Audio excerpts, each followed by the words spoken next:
Aquí comeza Historia e Historias, o voso espazo no Galiportus, onde degrañaremos a historia con rigor e amenidade.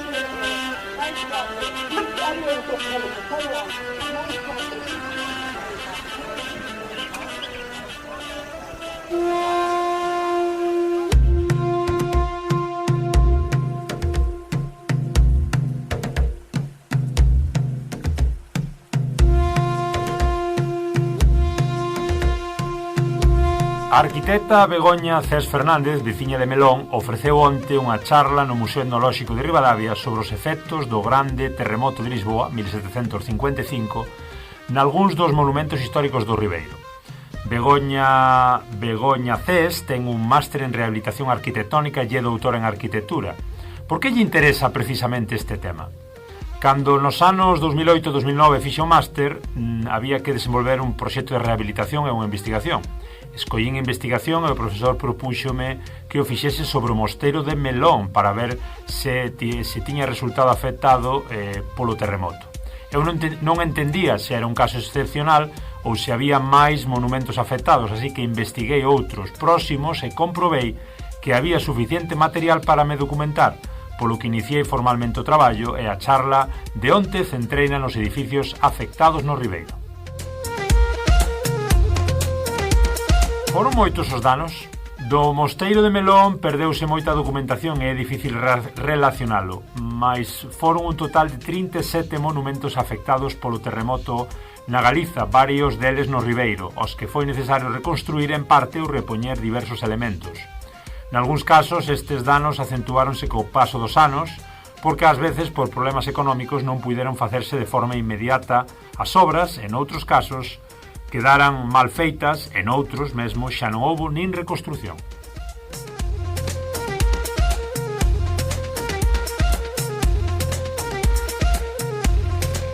A Coruña sobreviviu a un maremoto fai 250 anos. Entre os 23 recollidos no catálogo de tsunamis nas costas españolas do Instituto Xeográfico Nacional, inclúese un sufrido pola Coruña en 1755. A propia páxina clasificou como tsunami dubidoso, mais non se dubida da súa existencia senón da data, fixada ás 15:30 do 16 de novembro do citado ano.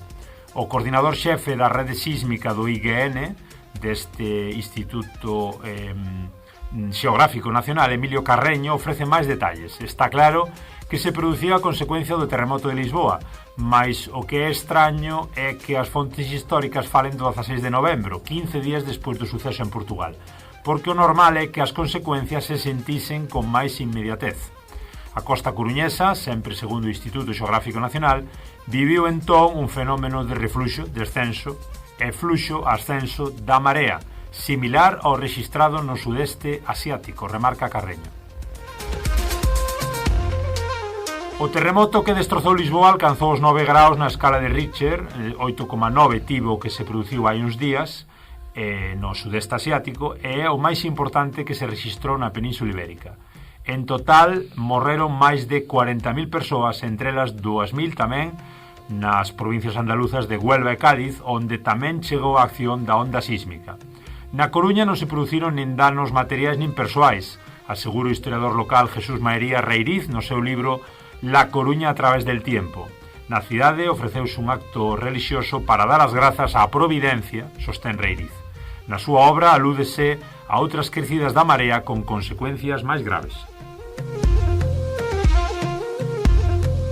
Isto último é o que escreve na Voz de Galicia Rubén Ventureira. Alá escribía: no 3 de xaneiro de 2025, baixo o título Terremoto de Lisboa, provocou un tsunami na Coruña en 1755. Ese 3 de xaneiro de 2005, como lembraredes, tamén pouco despois daquel tsunami no sudeste asiático que matou a tantísima xente en multitude de países, como dicimos, da parte do sudeste da Asia.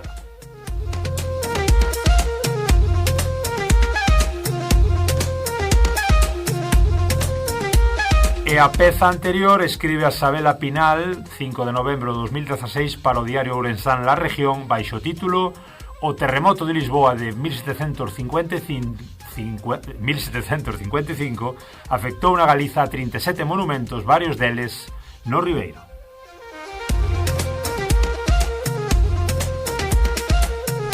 Ola, moi boas, eu son Germán Estévez, o xermano á portuguesa, e aquí estades nun novo episodio express deste voso Galiportus. Xa sabedes, chamámoslle Historia e Historias, grandes historias que unen Galicia e Portugal, e grandes tamén, pequenas, pequenísimas, curiosas historias que moitas veces non se coñecen e que tamén anónimamente chegaron aos nosos días e merecen ser lembradas. E hoxe, falando do terremoto de Lisboa, con 40.000 mortos no seu haber, esa conexión tamén coa Galiza e con outros lugares da península. E aquí estamos para descifrar a historia e tamén para falar un pouco de xeoloxía con noso historiador multifacético, señor Don Abraham Dorraca. Moi boas, Abraham. Hola, boas. Terremoto de Lisboa é falar da reconstrucción de Lisboa, é falarmos desa nova Lisboa, que tamén non lle queda outra, sí, que nacer a partir dese momento do Marqués de Pombal, bueno, dunha nova Lisboa despois de 40.000 mortos. E resulta que tamén estamos falando dun terremoto que foi chegou mesmo a Galicia, é dicir, non falamos dunha cousa pequena. En Finlandia houve incluso notouse o tema da alteración do mar. De facto no caso aparece en algún documento en Vigo pois iso, ondas de máis de 3 metros e se ao longo do día cada 12 horas hai unha preamar e unha baixamar, non? Hai esa alternancia de mareas máis menos. Falaban de que nun día variara a marea da prea a baixamar unhas 6-7 veces pola alteración como distintos tsunamiños que fosen chegando. Tsunamiños, encántame eso. Inclusive falaban de 10.000 vítimas tamén na costa do actual Marrocos e o Sáhara e tal, porque realmente o epicentro non estaba xusto fronte a Lisboa, sino que estaba un poquinho máis a sur.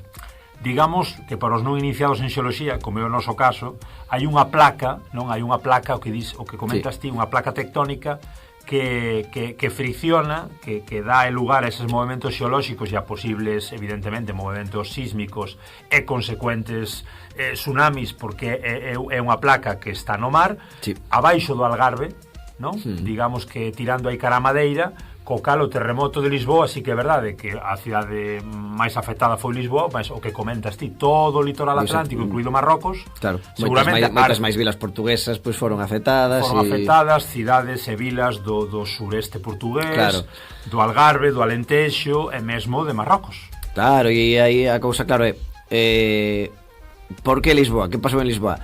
Pois claro, en Lisboa o que tiñamos era edificios máis altos, basicamente, predios máis altos, que de facto, pois, se un ve a tese de doutoramento da Begoña Cés, pois o que vemos pois, precisamente quais son eses elementos que se ven afectados na Galiza. Pois claro, a Torre Municipal de Betanzos, a Catedral de Santa María de Lugo, o Castelo de Allariz tamén viuse afectado e xa estaba o pobre non moito ben, e viuse afectado a Igrexa Parroquial de San Xoán de Randín, a Igrexa en Grou, claro, o Concello de Tui, a Catedral de Santa María de Tui, todos os edificios altos, e moitos deles edificios de orixe medieval que non tiñan cimentación, estaban construídos directamente o que se coñece como construción a oso. Estaban construídos, pois, tal vez sobre un pelourón de pedra, mas en unha cimentación que os fixase moito e pois construídos pois dun xeito que non é así tal vez o mellor para suportar pois un tremor de terra. Na propia tese dela aparece patrimonio baixo sospeita, non? E aparecen dous elementos aquí na provincia de Ourense, que son a Catedral de San Martiño, onde de facto sí que se afirma moito que a torre das campás da catedral pois ficou afeitada e inclusive se inclinou un pouquiño até o punto de que valoraron pois tirar con ela a torre das campás da catedral de San Martiño, e tamén o mosteiro de Santa María de Monte de Ramo, onde no interior se un sube a parte de arriba da igrexa, pois hai eses tensores metálicos, está o muro ten como algunhas fendas e hai uns tensores metálicos que están evitando que as paredes cayan para fora. Certo, lembrome de estar polo Mosteiro de Monterramo e ver parte da afectación. Comentaban, sí, a cuestión do terremoto de Lisboa en Monterramo, no interior de Ourense. E claro, do que ela se queixa, e con razón pois é que falta moita documentación, moito estudo, porque tamén é certo que se vemos moitos dos templos galegos, moitísimos sofren unha reforma brutal a partir da segunda metade do século XVIII. Pois tal vez houve lixeiras afectacións que non se vinculasen directamente co terremoto naquela altura e que tal vez pois si tivesen que ver con que se moveu unha pedra e pois temos que refacer a igrexa, non? Que é o que acontece, por exemplo, pois con San Pedro de Allariz, que estou falando desde a ignorancia desa documentación que explique por que se fixo unha reforma completa da igrexa na década de 1770.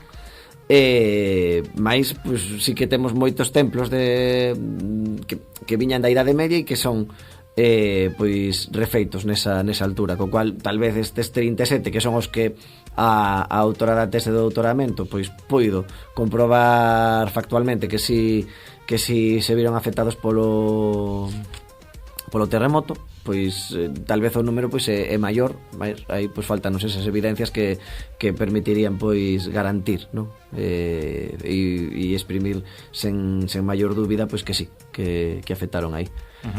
O terremoto do Índico máis recentemente no 2004, moitos de vos recordaredes, como dicíamos antes, no sudeste asiático, foi unha auténtica loucura, que chegaron os efectos ata Vancouver, dende prácticamente pois desde a illa de Xava, desde Malasia, desde Sumatra. Estou vendo por aquí, falamos de 225.000 mortos, 125.000 feridos, números que non acabamos de comprender, non nos entran na cabeza, mas, ollo, falamos do sudeste asiático, onde foi a maior parte dos mortos, e non sei, Abraham, se 250 anos faláramos de 40.000 mortos en Lisboa. É moitísimo. Lisboa tiña 300.000 habitantes, máis menos, nesa altura. Un de cada 6, de cada 7. Sí, e agora sí que 40.000 é a cifra máis aceite, mas sí é certo que se chegou a falar de 90.000 persoas mortas ali,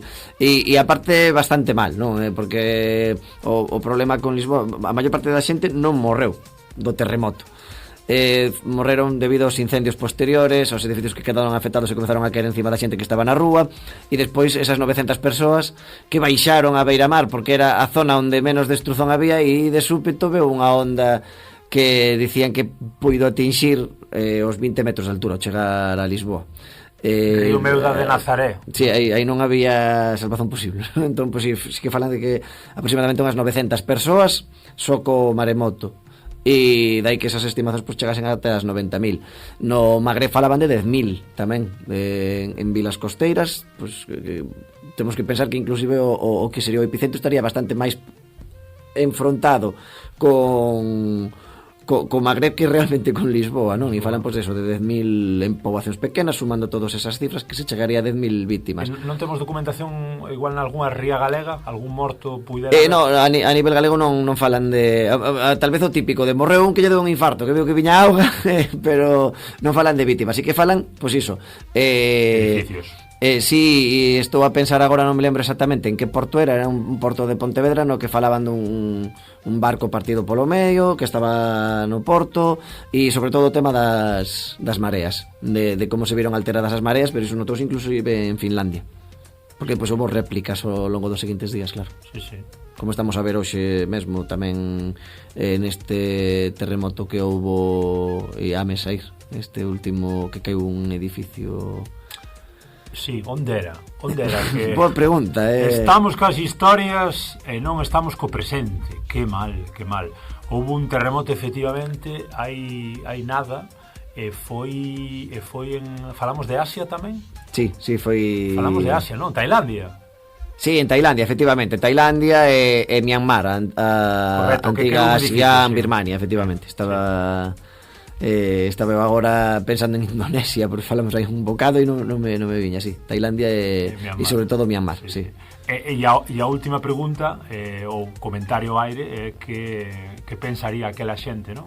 Que lle caían os edificios por riba naquela Lisboa de 1755, Castigo divino. Pensaría no apocalipse, non? O que falan algúns documentos no caso galego, e seguramente foi o mesmo pois en Lisboa, pois era que a xente o que facía non era máis que rezar porque parase a cousa e pedirle a Deus que deixase de castigar, non? Así Sí, facían como oracións. Sí, tremendo o que comentas, non? De ir cara a parte, pois, o cais, veime á cabeza, pois non sei, a zona efectivamente ali da Plaza do Comercio, ou palipa cara a Belén, ou Cais do Sodré, ou aquelas zonas así un poquinho máis resguardadas, non sei como evidentemente como estaría o estuario do Teixo da Alai 250 anos, máis pois, marchar escapar da destrucción do bairro alto, das zonas onde había máis edificación. Sí, e sin ser conscientes inclusive do que era un tsunami e todo o que implica antes do tsunami, non? Esa baixada repentina das aguas, a quen marca inclusive a orixe da sismoloxía a partir dese terremoto, o ese interese máis grande por entender o funcionamento dos terremotos sen aínda ser aínda moi conscientes e sen ter moitas evidencias naquela altura, evidencias materiais, pois do que era toda a tectónica de placas e todo o que hoxe pois se están negando en Estados Unidos. Sí, señor, pois aquí estamos intentando non negar a evidencia, tentando bueno, que iso pasa porque a Terra é redonda, claro, por si alguén a Terra é esférica e por iso se moven as placas, non é, claro. Non é unha pizza, non era plana, non? Está partida aí pola metade que diste, claro, a rodiña da pizza. Claro, por iso que pode parecer que é porque se moven os champiñóns encima do queixo, pero como é esférica, pois aí hai esa tectónica de placas aí. Pois a tectónica de placas que tamén se puxo de acordo e tamén se fixo galaico-portuguesa. Aquí falando do terremoto de Lisboa e dos seus efectos ben visibles na Galiza. No Galiportus, historia e historias.